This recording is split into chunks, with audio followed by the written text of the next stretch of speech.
The enduring value of gold remains one of the most remarkable constants in human economic history. A professional soldier in the Roman Empire, specifically a centurion commanding 80 men, earned an annual salary of approximately 38 ounces of gold.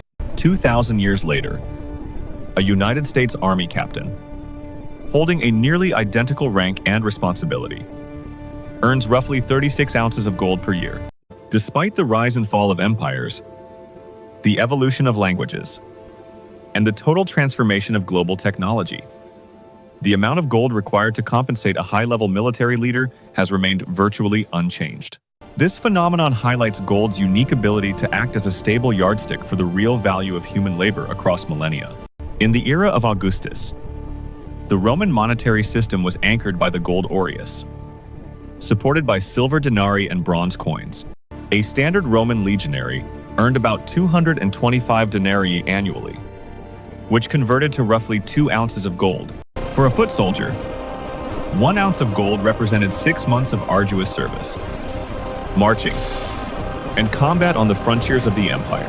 In contrast, a centurion's higher status and responsibility meant an ounce of gold represented only about 10 days of service. At that time, 1 ounce of gold could purchase approximately 350 loaves of bread, a high-quality toga, or a month's rent in a respectable urban apartment. This ratio of 1 ounce of gold to 350 loaves of bread serves as a recurring benchmark throughout history. The eventual collapse of Rome was preceded by a systematic debasement of its currency. Over 2 centuries, the silver content of the denarius was reduced from 98% to less than 5%. As emperors diluted the coinage to fund state expenses, prices skyrocketed and public trust in the currency evaporated. Those who held physical gold survived the economic unraveling, while those who relied on the debased state currency saw their wealth disappear. Following the fall of Rome, Europe transitioned into a feudal era where trade contracted and cities emptied. Gold became exceedingly rare, and its scarcity exposed a collapse in human productivity. In 13th century England, a skilled stonemason earned a few pence per day, meaning an ounce of gold cost him over 200 working days. The labor required to earn the same ounce of gold increased not because the metal became more precious, but because the systems that made labor efficient had disintegrated. Without the scale of an empire or established trade routes, the value of a day's work in terms of gold diminished significantly. The 16th and 17th centuries brought the only period in recorded history where gold lost significant purchasing power. Following the conquest of the Americas, vast quantities of precious metals flooded into Europe, tripling the continent's gold supply. This physical influx triggered the price revolution, causing the cost of goods to rise 4 to 6 times over a century. However, it is critical to note that it took 200 years and the conquest of 2 continents to triple the gold supply. In comparison, modern fiat currency systems have demonstrated the ability to triple the money supply in less than 15 years through digital expansion. A period of unprecedented price stability began in 1717 when Isaac Newton fixed the price of gold at the Royal Mint. This anchor held for 2 centuries, providing a foundation for economic growth through wars and revolutions. In the 19th century, a British factory worker earned enough to buy an ounce of gold with 4 weeks of labor. Remarkably, that same ounce still purchased roughly 350 loaves of bread or a high-quality men's suit. Echoing the purchasing power of the Roman era, the gold standard served as a mechanism that kept governments honest, as they could not spend wealth that did not exist in physical form. The 20th century marked the systematic dismantling of this ancient anchor. World War I forced governments to suspend gold backing to fund massive military expenditures through the printing press.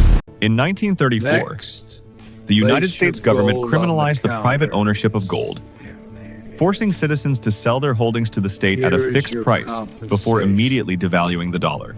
The Bretton Woods Agreement of 1944 temporarily maintained a link between the dollar and gold at $35 per ounce.